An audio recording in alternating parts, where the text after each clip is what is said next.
Good morning everyone, here we are again cooking with Heather. So Heather, what are we doing today? We are doing Moroccan stew today, which is a little bit different. I thought seeing as the weather's getting colder, we'd have something a little bit warmer in our tummy. But we're actually doing a vegetarian one, but I'll talk you through if you want to do a meat one, okay? So it's basically the same, but you're just adding in meat.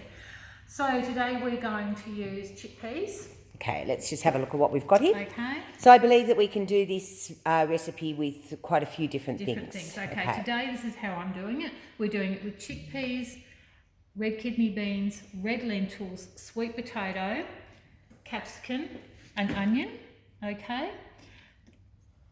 But if you wish, the basic recipe is chickpeas, sweet potato, capsicum and onion, okay? And then the other tomatoes that we're going to add in, coconut milk, okay? But we'll talk through that.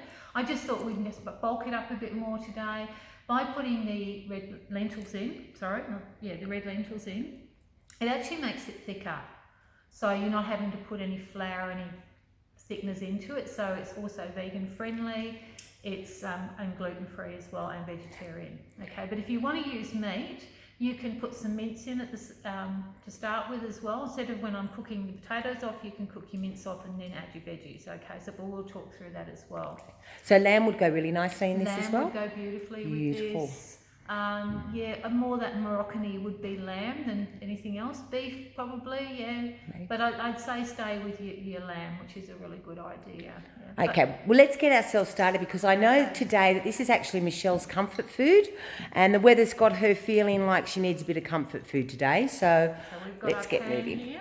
Okay. And we've actually put our oil in our pan today. Like last week we didn't, we actually marinated our food. And we put our pan in. So I'm using quite a flat pan today so that you can see what we're doing, but you can use any sort of pan you've got as long as your ingredients are going to go in there. That's the main thing. So these get quite hot quite quickly, so we'll just move here. Okay, now I saw you put in our little our ramekin here. Our ramekin. These are our herbs and spices that we're going to add. Okay, so what we're using today is turmeric. We're using cinnamon. We're using cumin, we're using a little bit of curry, okay, and some stock powder, okay. We've got a vegetable stock here today, so you can add whatever stock you're using. You could add chicken stock or beef stock, whatever you like, okay, but I choose to use that. And we're probably going to use a little bit of garlic as well. Okay, so can I ask you how much of each of those did you put in, and can people vary it? Oh, you can vary it to what you want. I just put a teaspoon of each. Yep. Okay, for today, for taste, so that it's not overwhelming. But if you like it more spicy, add some more spices. I actually use different things at home as well. I use sweet paprika, and that is really beautiful. But we didn't have any here today, so we're not using it, okay? So what I'm doing is using what we've got in the kitchen with the vegetables and stuff that I actually got in town today. Okay, so now what about this cinnamon? Because, you know, not many of us, we all think of cinnamon with cinnamon toast. Yes. And not much else. So tell me about why we're using cinnamon in this. Cinnamon is just a really nice spice that just gives it a bit of oomph and a bit of warmth too. So cinnamon you can use in like milk, and it makes that milk beautiful and warmed and tasting too. And it is a way of cooking with Moroccan food. Okay. So first of all, we're just going to put our sweet potato in. Okay, I'm just going to put those in. And we all learned how to cut last week, so we're just going to go and just do the cutting again. Go through with our bridge. And just chop this up nice and finely.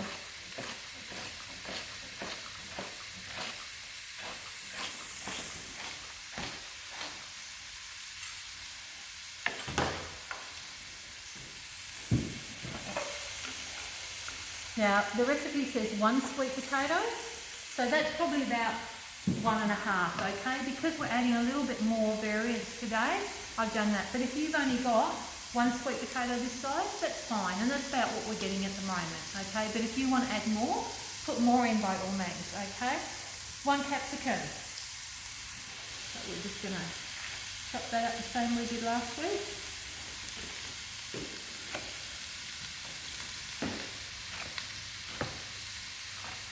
And they are slippery little things, these ones. That's why we crushed it flat. Okay, so I'm just going to add that to my capsicum bowl, which I've already cut up. I don't think we need to show you everything. We've done a few weeks of cutting and everybody knows. We've also done our onion. And I've got 1.5 onions in here, okay, because we've got a little bit more over there.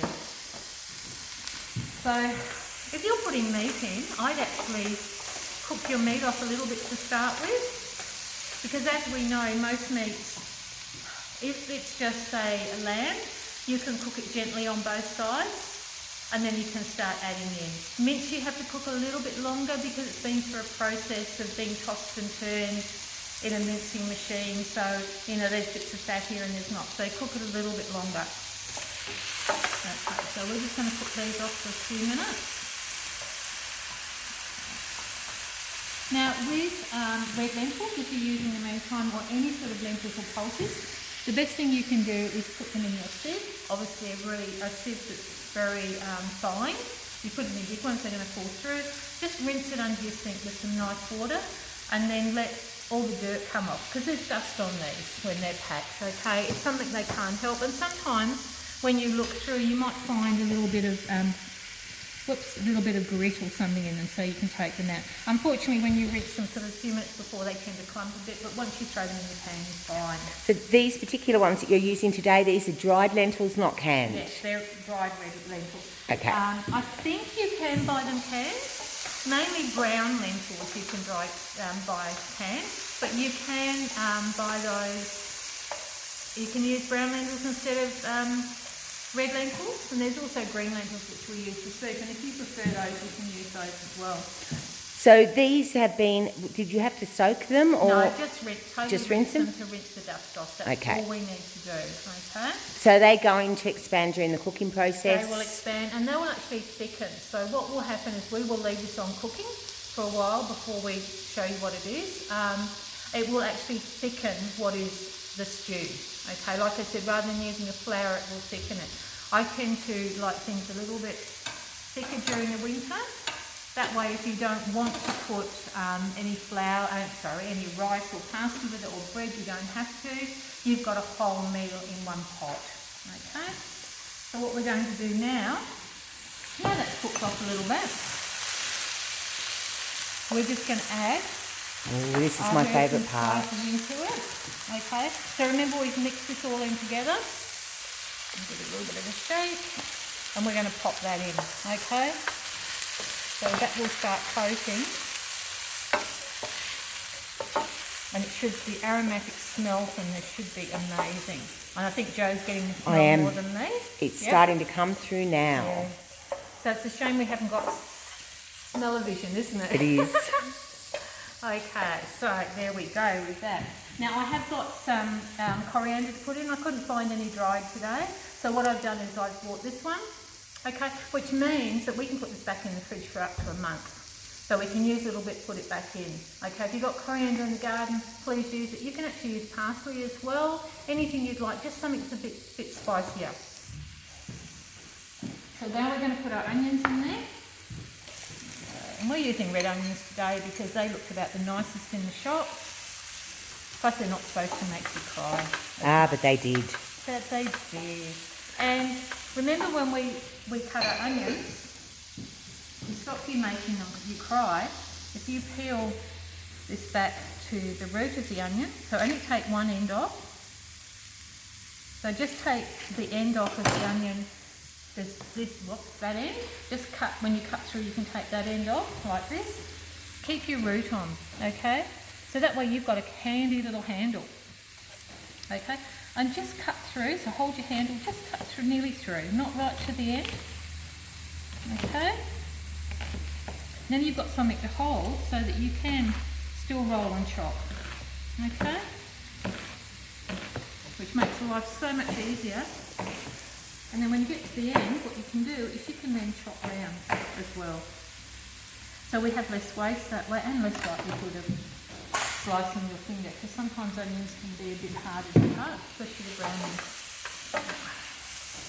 So that's looking beautiful, absolutely gorgeous. So we're going to, with this now, we're going to add our chickpeas. Pop those on, which I drained, okay, so you take them out of your can, you get them in the cans like these ones, like I had them drained before. Okay, they are in liquid. So what I did was took them to the kitchen and just drained them off as well. One whole can in there? One whole can in there. Okay, so with this we're going to pop our capsicum in. This is how easy this dish is to prepare. I love things like this because it's a one pot thing. And your capsicum doesn't have to be little tiny bits or big bits. You just cut it up to however you would like. We'll just put those bowls over there. And we're going to put our kidney beans in.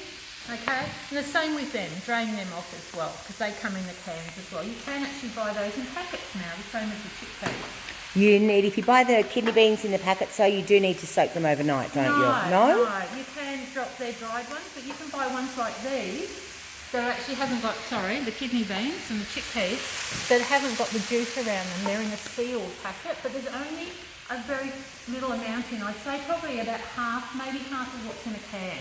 So economically speaking, we're still better off with a can. Because if you say only cooking for yourself, which I do quite often, because you can freeze this, but if you want to just cook a small meal for yourself, you could use half the amount. So maybe they would be okay to use, or you could use half the amount and freeze. So you can freeze all sorts of things like this. You can freeze your red lentils as well if you've prepared too many, which sometimes happen if you're prepping for a class and not everybody turns up and you go, oh my goodness, I don't want to waste this.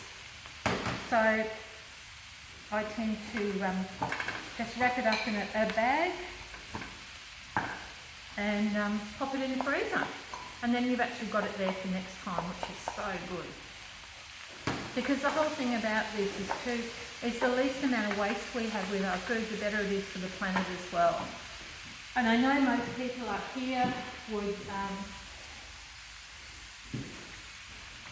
put a lot of their stuff either into their chickens or into their compost tumblers, that sort of thing. I even dig some of my stuff just straight back into my veggie garden. And then all of a sudden you might have this tomato pop up or this capsicum pop up, and that's really cool. Okay, I'm just going to put a little bit of garlic in now. I didn't put it in before because I actually have had to use tin garlic because all I could get in town was, or jar garlic, was garlic that I don't like, so we didn't do that. So now we'll put a little bit of our seasonings in. So we'll put our salt, a little bit of salt, and a little bit of pepper.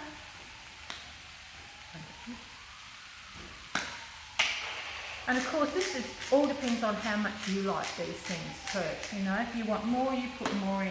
But I wouldn't put too much in, I'd go to taste. Now we've got tin tomatoes here. Now if you want, you can use tin tomatoes or you could use a tomato paste with water.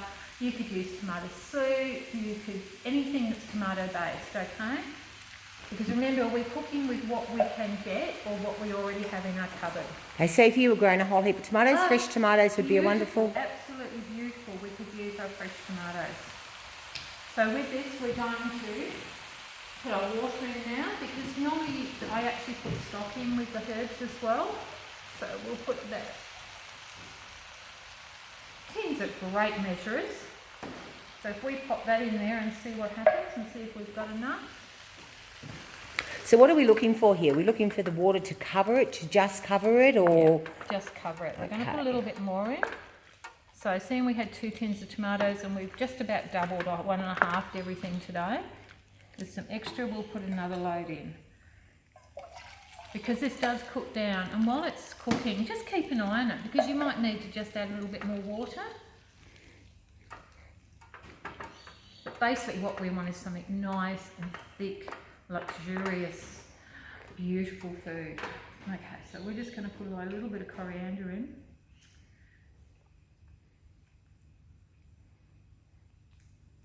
Just a tiny bit. Beautiful.